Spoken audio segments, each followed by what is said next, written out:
که تاسو وایي چې زموږ ذهن تیز شولې نو د ذهن تیزېدو لپاره خو وظایف مشته دی بل غذا هم د دې لپاره د لپاره خصوصا تاسو به ډیر اوریدلی چې د لپاره بادام ډیر کارآمد دي څه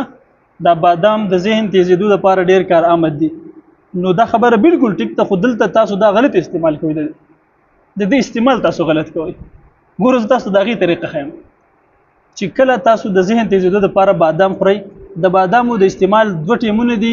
او داغه دوه فواید دي نورم ډیر فواید خو تاسو ته یو دوه ذکر کوم د ذهن تیزېدو لپاره د بادامو طریقه دا ده کته وی چې زما وجود مضبوط شولې او وجود می غټ شولې داغه لپاره سحر به بادام استعمال سحر ټیم کې بادام خورم اکه وی چې ذهن می مضبوط شولې ذهن می تیز شولې نو بادام به بیا د ماسوتن خورم خو څومره دانې بخوري و دانې بادام بخوري سو دانې